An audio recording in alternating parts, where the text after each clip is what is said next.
The hardest thing to explain is the glaringly evident, which everybody has decided not to see, is a quote from Ayn Rand, which is particularly important, I think, these days, where everybody is talking about peace, everybody is talking about how peace has basically been achieved, and pretty much everybody is ignoring both what Hamas is actually doing in Gaza and what even this ceasefire truly means for at least the surrounding region around Israel. Welcome to the reality show. Joining me today are James Valiant and Jonathan Deon, and today we'll talk about another threat coming from Trump, specifically about the disarmament. As we know, the hostages are out. We still do not have the bodies of the murdered hostages from Gaza back, but even after that, the disarmament is something that should be coming very soon after the hostages are back, since the Palestinian terrorists were released. Uh, Yet it doesn't seem like this is what is happening. We'll listen in a bit from one of the Hamas officials, and then we'll hear from Trump directly. But first, I'm gonna go to Jonathan. I think we only had you on when the ceasefire was sort of pretty much we knew it was coming, and we didn't have you since. So I would just go to you for some of your thoughts about both that the ceasefire did happen, the fact that the living hostages were actually released, and yeah, what do you make of the whole thing in the last few days?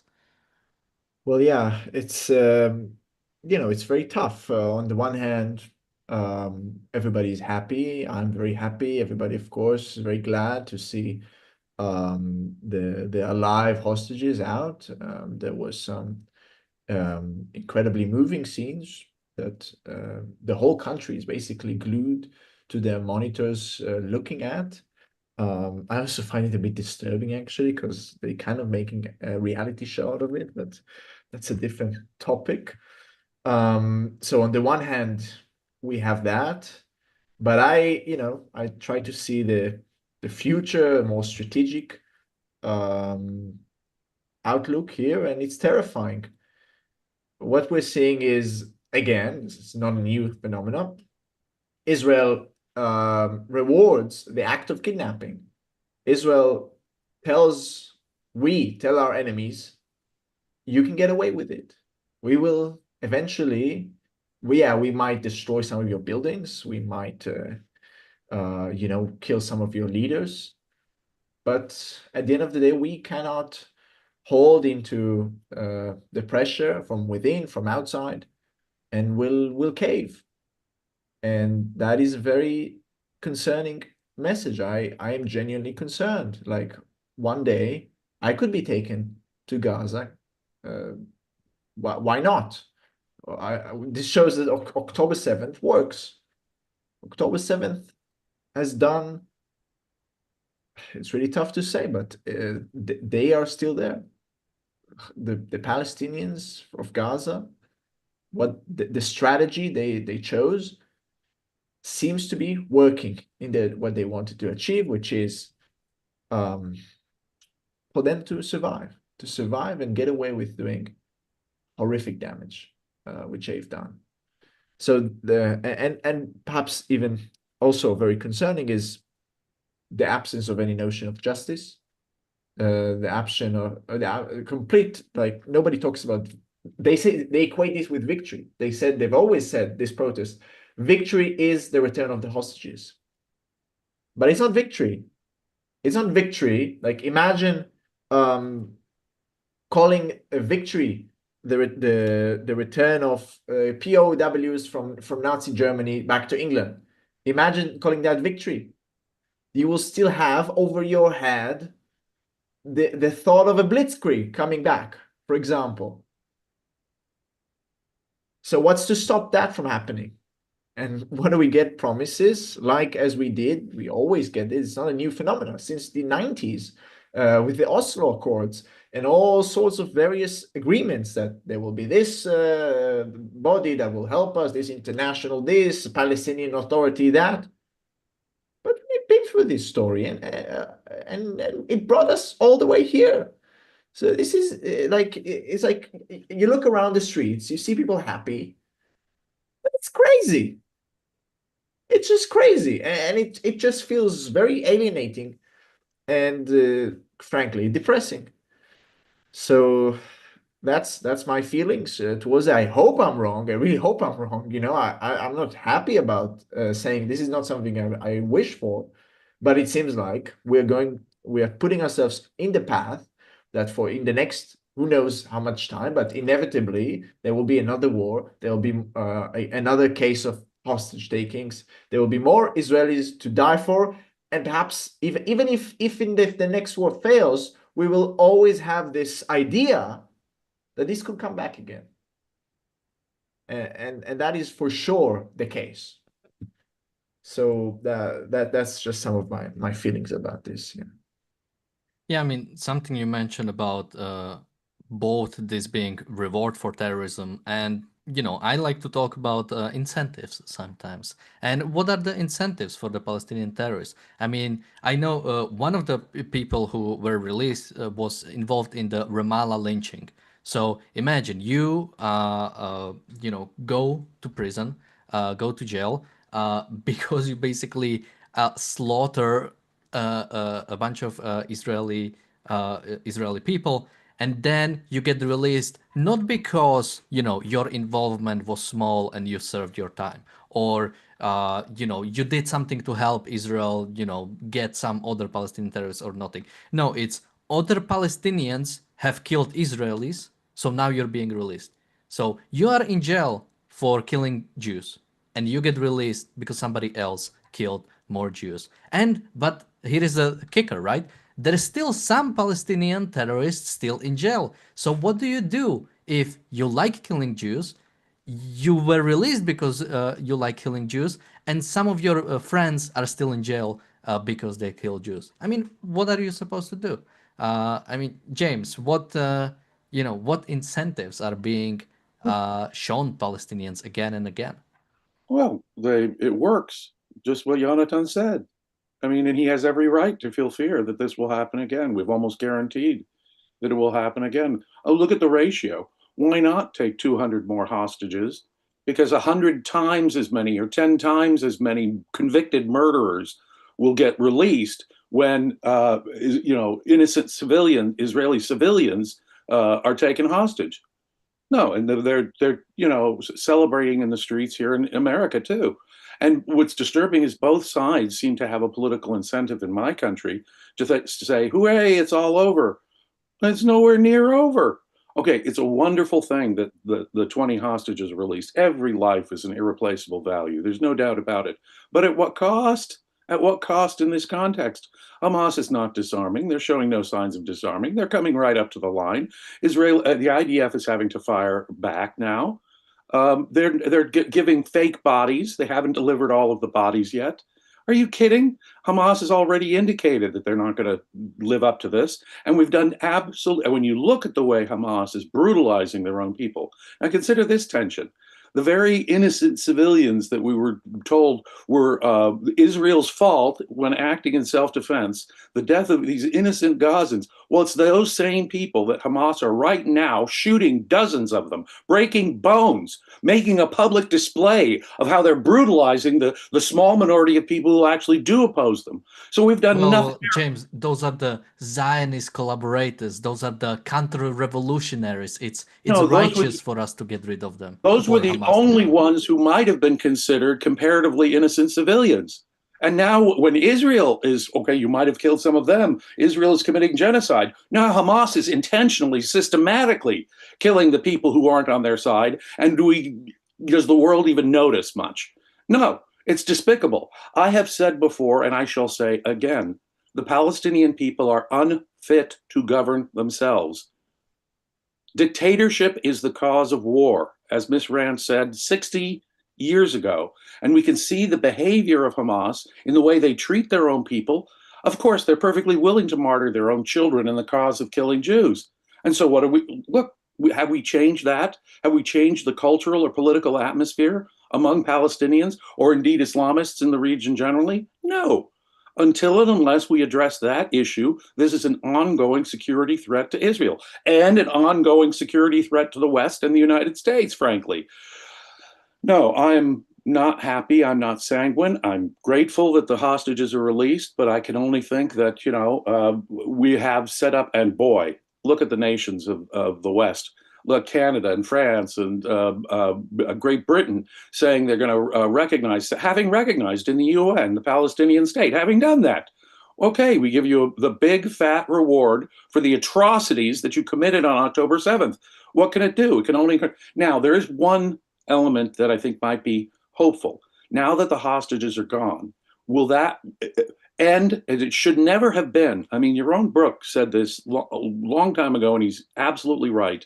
As horrific as it may sound to some people, we really have to, when hostages are taken, we really have to treat it as though they are dead. And I know that at the end of the day, these hostages did come out. That's a great thing. But wait a minute here. At least that's gone, so that there would be no restraint. I hope that these threats coming from Trump and Netanyahu are correct. There should be no restraint now, nothing interfering with an absolute smashing of Hamas, as they appear to be violating the agreement. And from my perspective right now, they're not going to live up to their side of the agreement. I hope that removes any restraint on the part of the IDF and Israel in smashing Hamas, which is what ought to have been the motive and ought to have been taken care of back in 2023, frankly. Have a super chat from Bulmus. Thank you so much.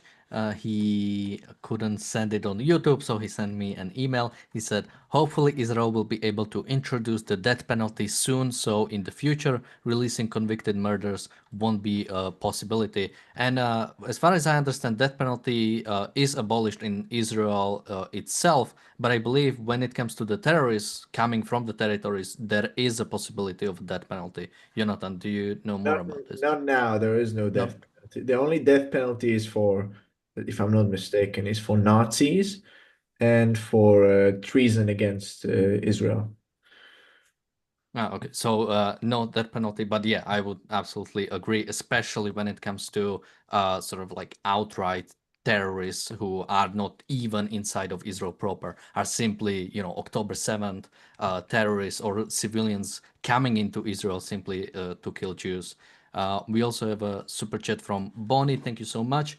And so let's go into the actual disarmament part, because at the end of the day, that is the only thing that truly matters in Gaza, right? If Hamas still exists, nothing you do is really changed. And even if maybe we can pick up on this later, but even if Hamas gets rid of it, if it simply is that some Arab nations take over Gaza, I mean, just a reminder, it's UNRWA that has been teaching Palestinian children to kill Jews. It wasn't some terrorist organization that took over. No, it was UNRWA itself, the UN organization supposedly taking care of Palestinians, that is doing this. So let's first listen to what one of the Hamas representatives, Bassem Naim, said on October 10th, the day when the ceasefire was announced.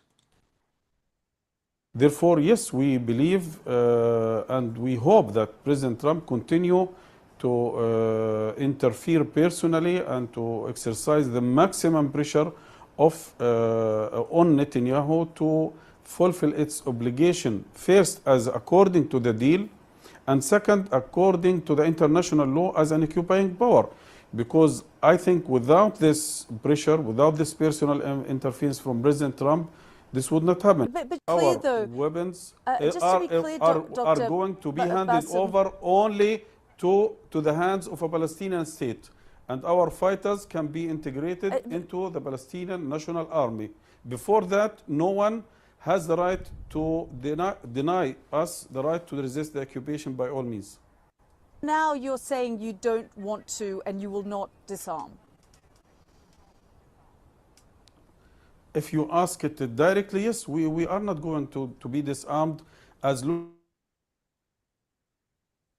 So this is what you have. If we look at the deal, specifically number 13 from the 20-point Hamas deal or the ceasefire deal, it says Hamas and other factions agree to not have any role in the governance of Gaza, directly or indirectly or in any form. All military terror and offensive infrastructure, including tunnels and weapon production facilities, will be destroyed and not rebuilt. And it goes in further into demilitarization. And the day off, when the ceasefire was officially signed in by Israel, they say, no, we're not planning to disarm. I mean, what are you talking about? Where is this coming from? So, No, I and mean, they want to be integrated into the governing body, he said. And that is specifically what everyone who signed on to this has said cannot be.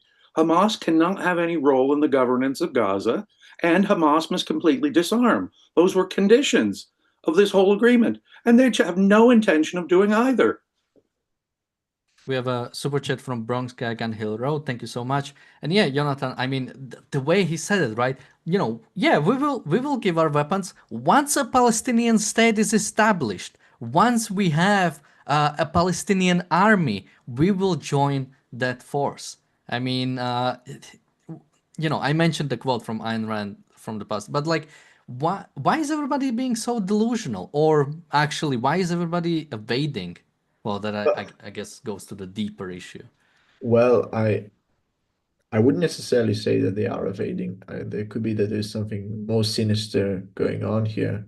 Like, why would suddenly Turkey, Pakistan, Qatar sign on a deal that disarms the very organization that they supported for so many years?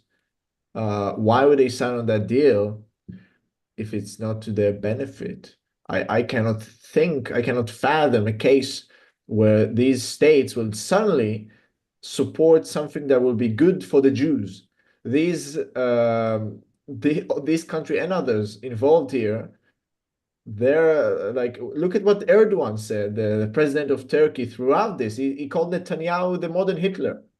Now he wants to disarm Hamas. Really? And then people were surprised that Netanyahu last minute canceled his trip to Egypt for the press. I think there is something going on there. Maybe this is, well, I don't want to be conspiratorial, but maybe the point was of the deal to just do the first step, to say, to get and then have the deal broken by Hamas, and then Netanyahu will have a supposed illegitimacy, as if we need international legitimacy to defend ourselves. But maybe this is what's going on here. I hope it's the case. Throughout our history, our enemies have saved ourselves from our own stupidity. Israel's track record is full of that. Again and again, like you remember that clip where Clinton said that Arafat got 96% of all the 67 lines, plus some territory from Israel, wherever he wants, and he declined. They're just I don't know how to even say it. They're saving us. So, and also they never lie. If you notice, these Hamas people, they always say, yes, we'll do another October 7th. Yes, we'll do.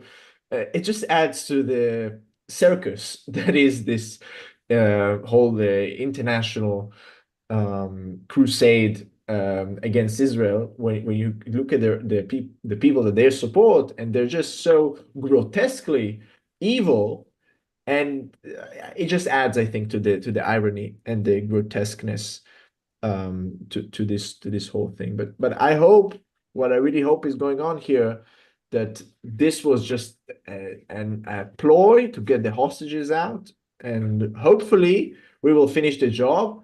I'm very skeptical that we will, because there were many wars in Gaza where we didn't have hostages, and we didn't finish the job. So I don't know why we would suddenly do it now. I don't know why we would.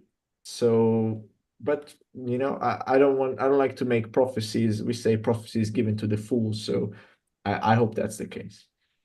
Yeah, Well, I you're mean, absolutely right. I mean, rockets. I mean, well, the minute Hamas took control of Gaza, they started lobbing rockets. I mean, it's been, what has it been? Almost 20 years solid of Hamas lobbing rockets into Israel. So again, I have to agree with Yonatan here.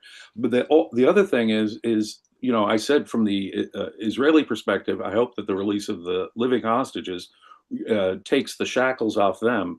but I don't have that confidence that it will. On the other hand, as you just said, it might be a PR move on the part of Hamas. You see, we're not holding hostages anymore. So anything Israel does to attack or eliminate Hamas is now going to be genocide, horrible, evil, atrocities, war crimes, whatever. So this could be a PR stunt on the part of Hamas in order to make anything Israel does in future illegitimate. I hope it's the other way about, that in the wake of the horrors of the atrocity of October 7th, Israel will not lose its steam to destroy, completely destroy and dismantle Hamas, which must happen. And Hamas is showing no signs of relenting, whatever. So, Yeah, I mean, something that is really crazy and about this like cheering for Israel right now. Like take the media from the last 2 years. Israel is committing a genocide. Netanyahu is pretty much the spawn of the devil. Biden and Chuck Schumer were talking about like replacing Netanyahu. So you had all of that, and now media is saying, and you know, of course, the hatred for Trump, and now everybody is praising Trump. Everybody is praising this deal, and you know, you should really look at your enemies and the way they speak about you. When they suddenly start cheering your actions, you might want to stop for a second, like, oh, what's happening? Why are you happy? You know, if there, you know, if nobody really wanted this war, just think about the fact that after the ceasefire was announced, the Houthis are celebrating it, Iran is celebrating it, Palestinians are celebrating it, Hamas is celebrating it, and you don't stop for a second to think, why are you happy? I mean, you're supposed to be losing. You are getting destroyed. You are getting dismantled. Should, even according to this deal, right? De-radicalization of the Palestinian people should be part of it. So you should be losing here. So, you know, nobody stops to ask a question like, why are they celebrating? And, you know, even when somebody, I think in the chat said something like, you know, maybe Israel can get like a friendly faction in power.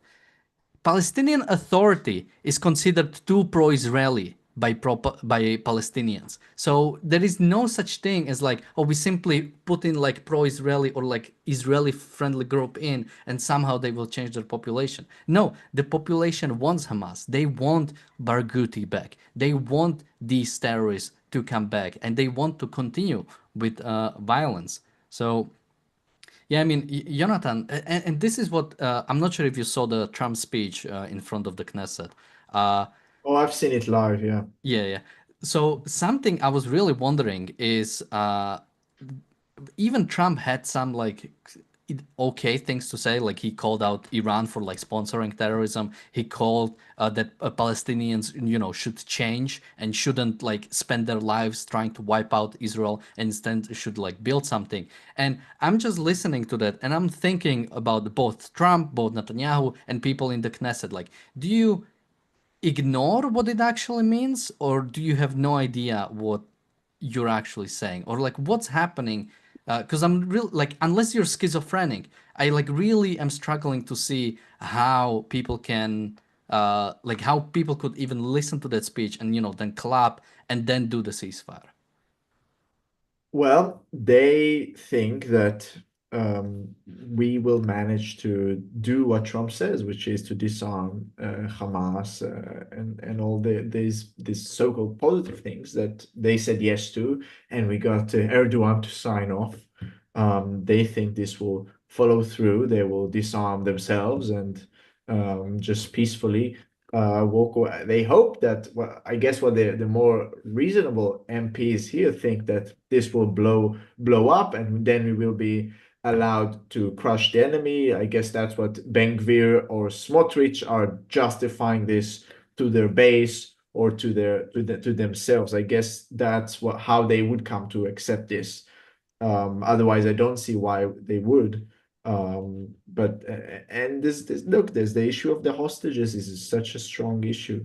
It was the number one thing people cared about here. Made them forget about victory, forget about the people who died. Justice for them, justice for our future. That's been forgotten. So I think that's what's probably going on. But I guess they're also tired of war. It's tiring. It's exhausting. But they don't believe in learning from the past. They don't believe in causality. These are all non-existent concepts, are they? Seem to be long gone. So that's what I think is going on. But it was quite a thing to watch this live on the television. Let me tell you that the whole country was glued to we're really TV obsessed here. You won't believe it. Yeah, I mean, this whole idea of, Hamas does something and then like now Israel can go in. Now Israel has the justification in front of the moral understanding of the international community.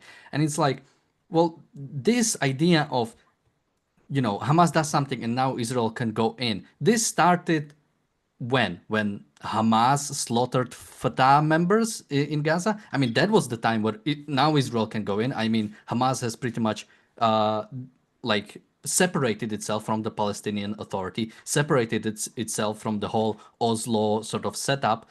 Then when Israel completely got out and allowed Hamas to go in. Well, and Hamas started shooting rockets. Well, then was the time to go in, right? Then you had many different Operation Protective Edge. I mean, a bunch of these where Israel did even go into Gaza because Hamas either kidnapped people or started shooting rockets. Well, then was the time that Israel should go in. Then you had October 7. I mean, that was the time where Israel should go in. And it did go to some extent. So, like, there is no, unless you believe in your moral superiority and the understanding that once a war is started, the only right course of action is to do whatever is necessary to end it as soon as possible. No deals, no negotiations, no you get to live another day.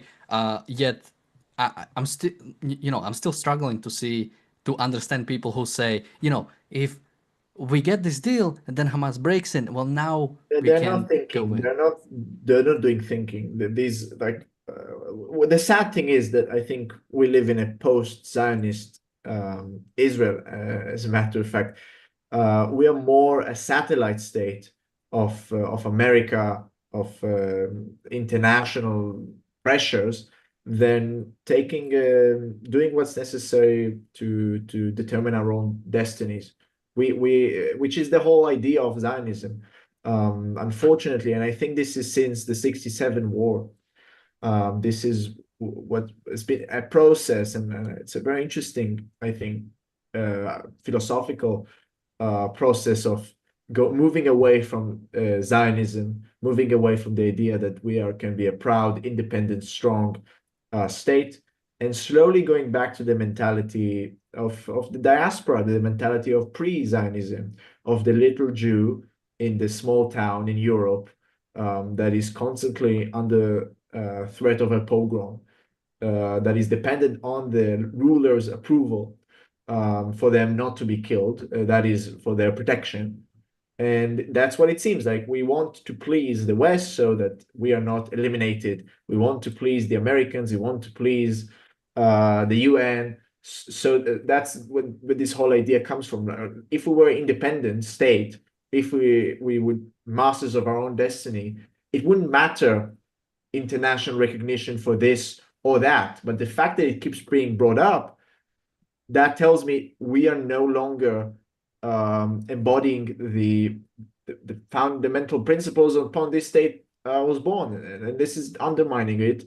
And inevitably, this is what led to Oslo. This is what led to October 7th. Our own forgetting of what it means, what Israel means at all. We forgot that whole idea. It's a nation built on an idea, much like America, and I think one of the only places in the world built on ideas. And we forgot these very ideas. And that's what you're seeing now, the result of that. Yeah, I mean, James, I'm wondering what would happen if we taught like our children the morality that is sort of described by international community. Like a child comes to his father and says, I'm getting bullied. Well, try to give him a sandwich and maybe, maybe Right. he will stop. Right. And the worse the bully, the more the appeasement. And the bullying, well, after all, it was your fault to some extent. You have to recognize you have to look at it from the bully's perspective. After all, no. And it's obviously a schoolyard bully is nothing compared to the murderous activities of Hamas.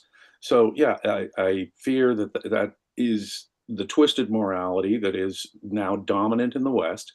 You see, what America is trying to do is America is trying to impose its altruism on Israel, which unfortunately is willing to accept it, or maybe compelled to accept it because of the importance of the alliance between America and Israel. But what do? We use completely altruistic standards that we're imposing. You've got to sacrifice Israel. Look, you're so much stronger than Hamas, or you're so much stronger than the Houthis, that you really have to suck it up. Just like when America, in the wake of 9/11, when we would try and engage in, I'm going to put it in quotes, war, where we say, no, we'd rather have our soldiers die than have a single one of the enemy civilians die. That's absolute madness. That's absolute altruism. No country should approach a war like that. You don't say, okay, well, hospitals and mosques and schools are off limits. What are you going to do? You're going to get Hamas to put their military facilities and their tunnel openings over hospitals and schools and residential buildings. And what we're doing is, with our altruism, is outlining Hamas's strategy for them, aren't we? And by succumbing to that kind of altruism, what are we doing? But outlining how they can have a PR map to, despite the atrocity, and mind you, they can engage in mutilations, kill babies, use rape systematically.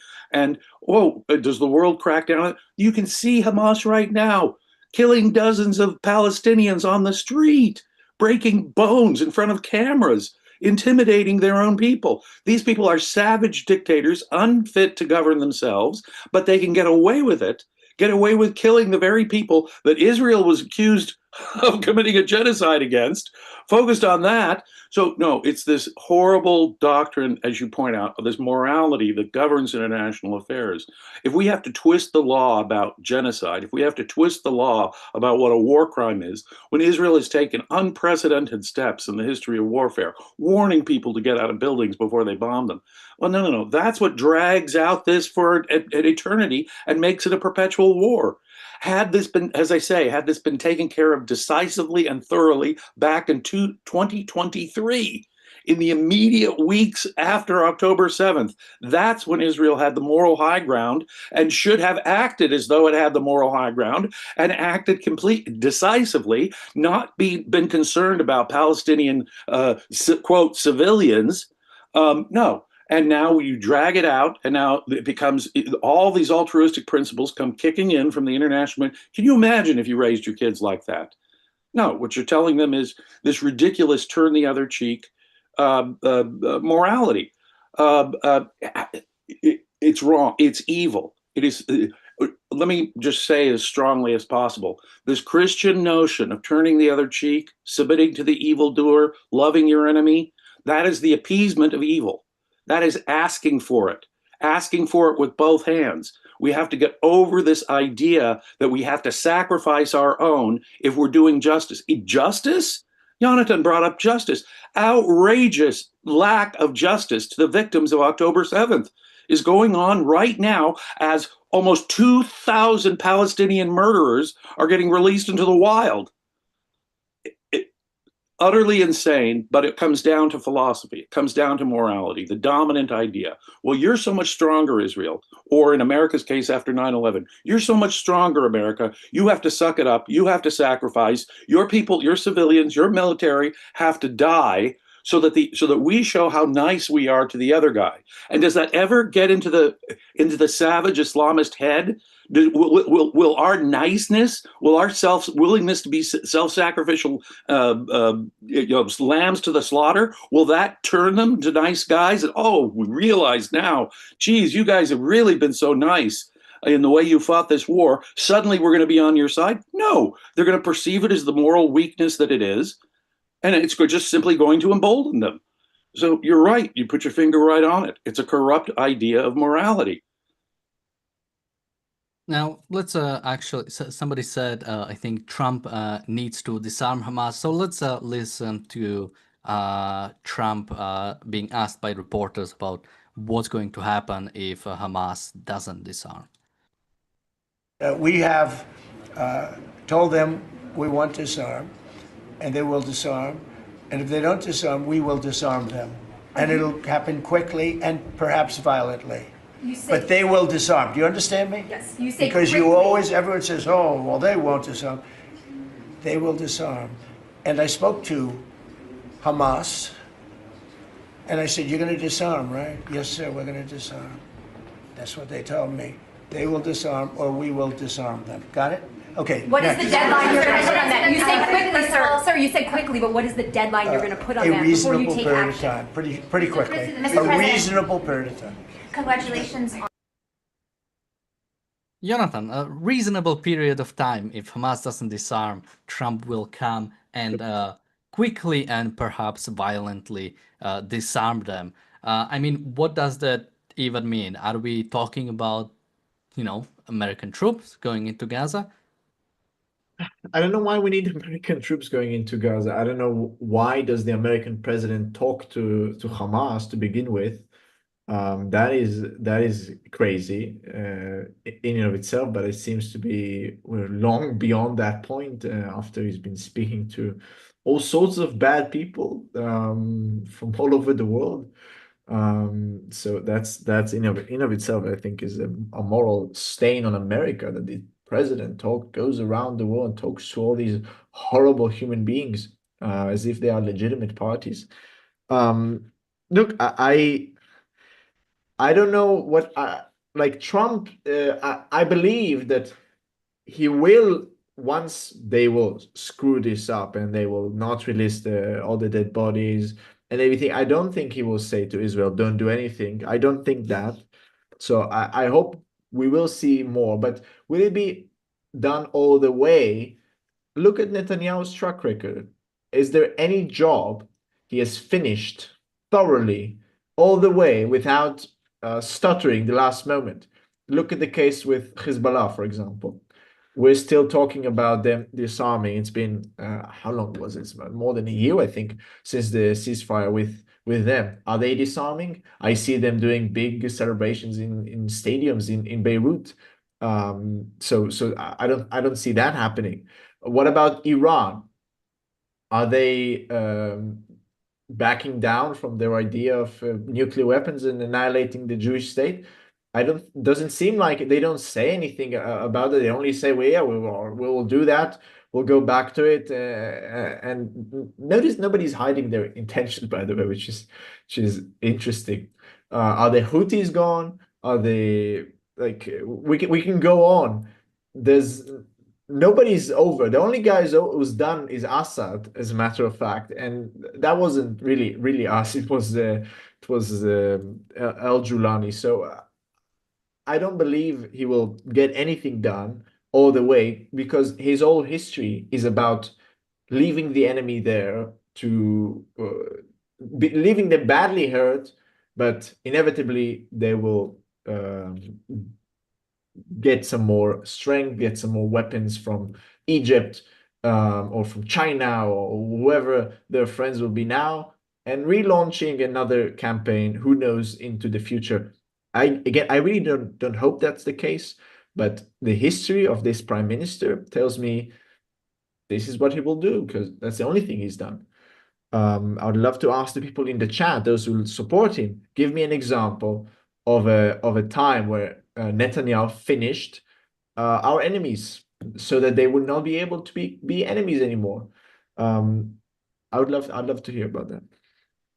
Yeah, I mean, I'll bring up some of Netanyahu's words in a second. But James, I mean, Trump talks about, they will disarm. Maybe he thinks, if I say it enough times, it might become a reality, as you oftentimes see with sort of primacy of consciousness people, is this idea, that, if you wish something to be true, maybe it can be. If Trump says strongly enough that Hamas and they said, yes, sir, we will disarm. And by the way, even when Trump says they've talked to Hamas, I'm not sure if he this is my problem with Trump. He doesn't care what he says. So I don't know if he actually means that America did talk to Hamas, because all negotiations are happening through partners, because we don't talk to Hamas directly. It only happened once, I think. I'm not sure if it was Witkoff or if it was somebody else in the White House, that they actually did directly talk to Hamas, and it was like a big deal.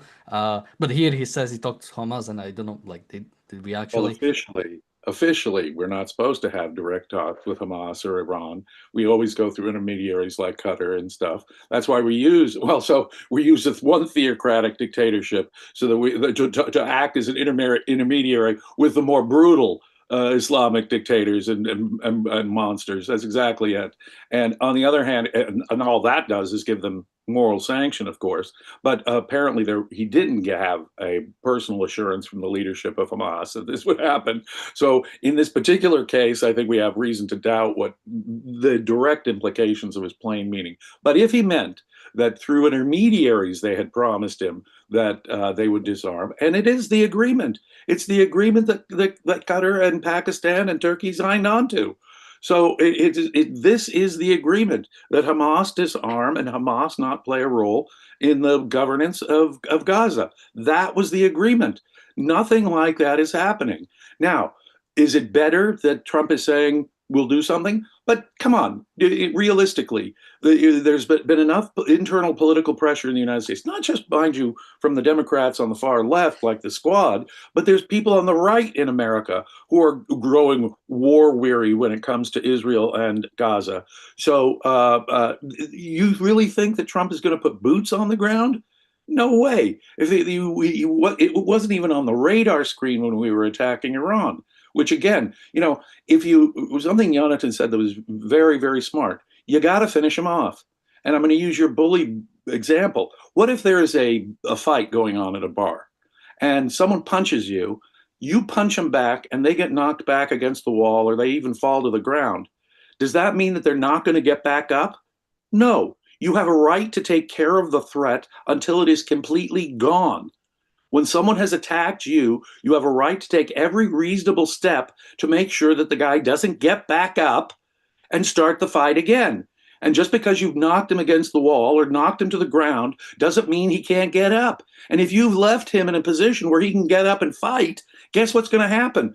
Especially if you say, well, now that hooray, we knocked you against the wall and that's all we needed to do. No, he's still there. Maybe he's got a gang around him too. Yeah, there's Mr. Houthi over there. There's Mr. Hezbollah over there. Oh, and there's the guy giving them all weapons, Mr. Iran back there. This could turn into a gang fight. No, in that kind of a context, it is absolutely absurd.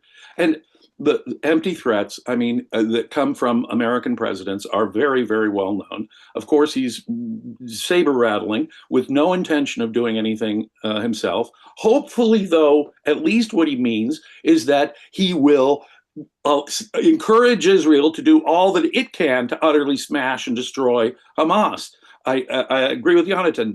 America doesn't need to be involved. Israel has a right and the responsibility to take care of its own people. I hope that America supports them. Full-throated, full stop. Anything you need to do to defend yourself, Israel, we're behind you 100%.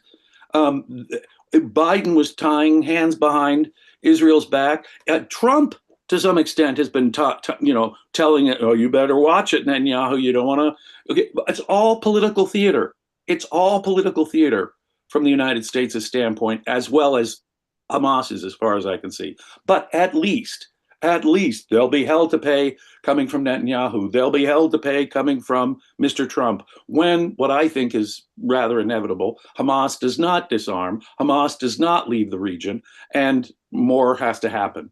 But what you got to do, Israel, is ignore all this altruist bullshit that comes from academics in the West, political leaders in the West, media in the West. It takes a lot because you're standing up to all of those forces.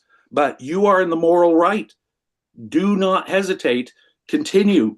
And as I say, one can hope that the absence of the hostages now as a factor will allow Israel to cut loose in a response. But I also fear the other side of it, as I say. I think Hamas may be thinking, aha, now that the hostages are released, anything Israel does, we can scream genocide 10 times louder to more willing ears internationally. So there's two sides to that equation.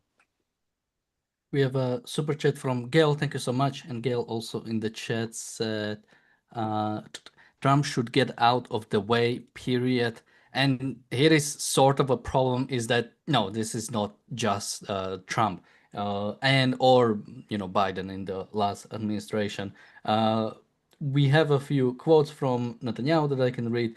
So Netanyahu said, "We agreed to give peace a chance, but President Trump's conditions were clear. Hamas must disarm, it must relinquish its weapons in Gaza, or all hell will break loose." Yeah, I can't wait for that. And I think this is the bigger problem is the fact that it's Israel and Netanyahu that isn't willing to go strongly enough as needed. I mean, there is some talk or some uncertainty about to what extent Trump is pressuring Netanyahu into taking a deal, or back in January when there was the another ceasefire, to what extent and when it was broken, right, when Trump again said all hell will break loose, if it really did mean that Netanyahu had sort of like full on go but wasn't willing to.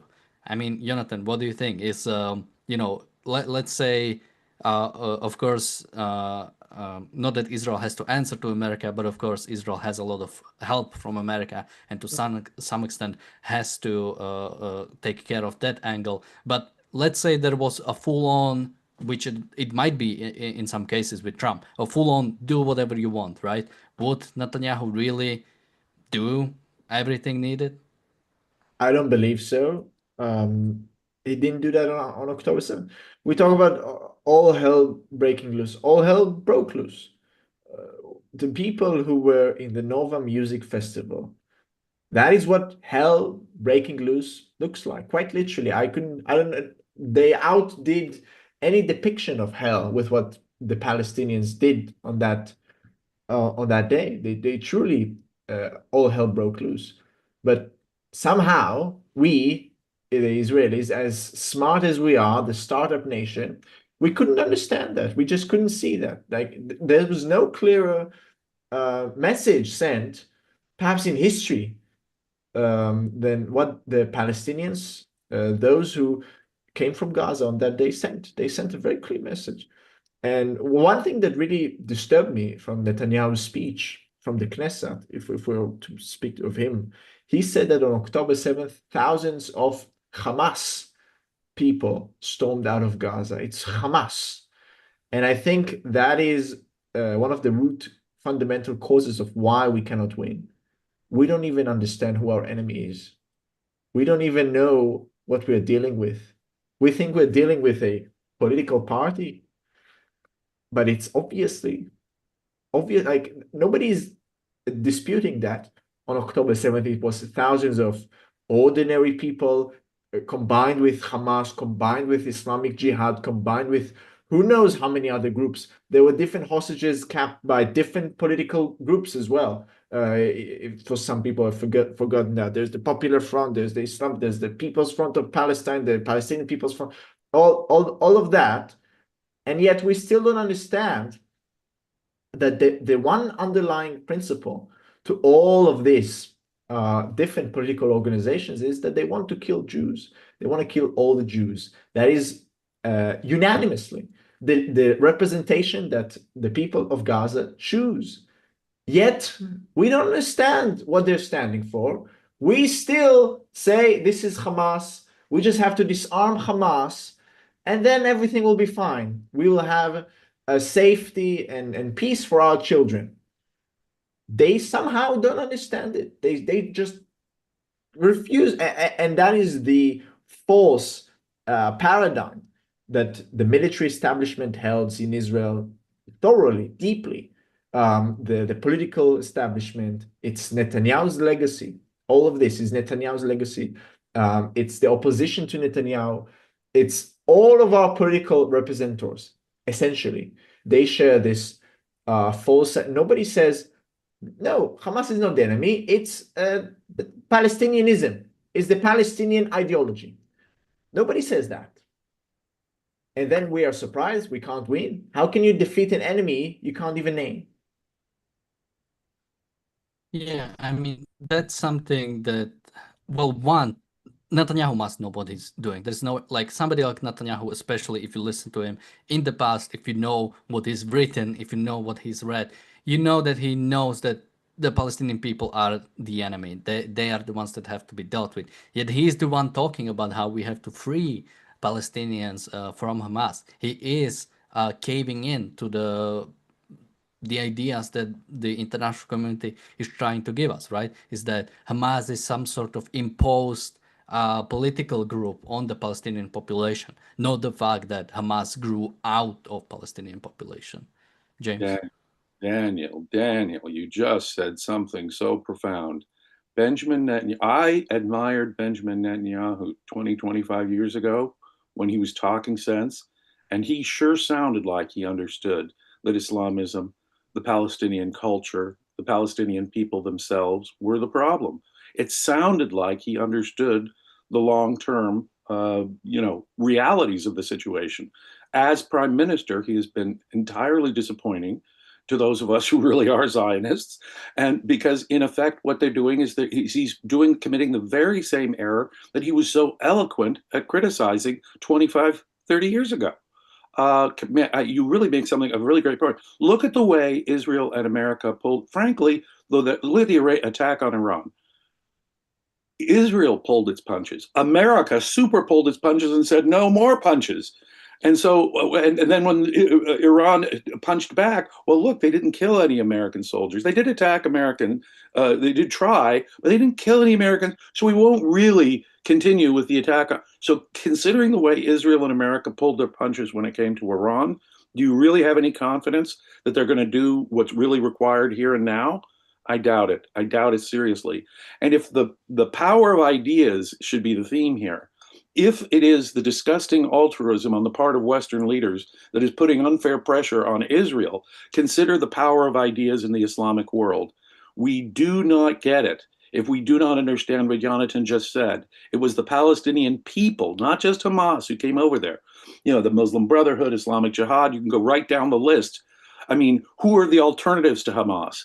The vast majority of Palestinian people want this. They're willing to sacrifice they're willing to use their own babies as human shields. They teach their children that it is a glorious thing to martyr yourself in the cause of killing Jews. Iran still chants death to Israel, death to America. And we don't get it. It doesn't sink into our heads. When they say they want to kill us, they mean it. And it's the ideology on the other side. So, frankly, we don't understand the power of ideas. How our own twisted sense of morality holds us back from doing what we need to do in defending civilization, and how the power of the ideology of Islamism dominates places like Iran and among the Palestinians. And until we get that clear in our heads, we don't even know who the enemy is. It's like in the wake of 9/11 in my country. My president, George W. Bush, could not bring himself to say that Islam had anything to do with suicide bombers who attacked the United States and killed thousands of people on September 11th, 2001. Now, that's almost 25 years ago now. We're working on now 25 years since then, and the West cannot name Islam as being an element even of being part of the problem. And if you can't say, look, when we're fighting the Nazis, Nazism is the enemy here. It brings it up when in the beginning of the show, we were talking about the death penalty. I don't see why Hamas and Hezbollah aren't treated the same as Nazis would be treated in Israel. I mean, I'm not going to get into the death penalty and all that, but it seems to me there's no moral distinction that can and should be drawn, whether within Israeli law or within American law, between Nazis and Hamas and Hezbollah. I mean, until and unless we can name the enemy in the West, Islamism, which dominates among the Palestinians, which controls the country of Iran, we're never going to get a handle on the root cause of this problem. It's the power of ideas. Agree in the chat says, as demonstrated by seemingly being in favor of just go after everyone, I don't think you have a serious grasp of all the pressures Israel has to deal with, or that there is a solution here. So yeah, there are pressures on Israel. And once Israel gets wiped out, what are the Jews gonna say? Well, there were pressures on us. Well, yeah, there are pressure on you. If the choice is standing up for yourself or potentially being wiped out, you have to make a choice. Jonathan, any thoughts on this and any last words? And also any predictions about what we'll see in the next week or so? I know it's Yeah. a lot of things can no. happen. Well, just about the issue of pressures. Can you imagine the pressure on David Ben-Gurion in May 1948? A country of how many people? I think I can't remember. Probably around 1 million. I think less than 1 million. Surrounded by 7 Arab armies, ready to march with modern equipment and everything. You have people who've just come from Europe, just come from the Holocaust. And imagine, and the US president tells you, no, don't declare independence. And everybody, they will kill you. Everybody will butcher the Jews. There'll be another Holocaust. It'll be under your name. And then he stood up and he declared the independence of the Jewish state. Can you imagine these pressures? I wish we had as like a fraction of this leadership here, a fraction, like and of that sense in the people. Like, yeah, we just came from the Holocaust, but we are building the Zionist dream, and if we have to go down fighting against these all Arab armies, we will go down because we have no choice. Where is that spirit? What is this defeatism? Israel is a military superpower in this region. We have bloody nuclear weapons. You're talking about pressures? They should be pressured. We are pressured. It's obscene. People can find me on Substack, philosophyIneeded.com. Link is in the description. And regarding the predictions, I really hope what I said at the outset, that that Hamas will somehow convince Trump that all hell can break loose, which I think is nonsense. But hopefully that will be the case. That will be my optimistic prediction. More realistic, probably, that we will let this drag on and on and on, and we'll reach a stalemate at some point until the next October 7th. That's my bleak prediction. That's what I would say at this point, but I hope we'll get a better outcome. I really hope so.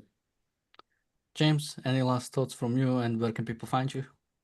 I could not have stated it better than was just stated right there.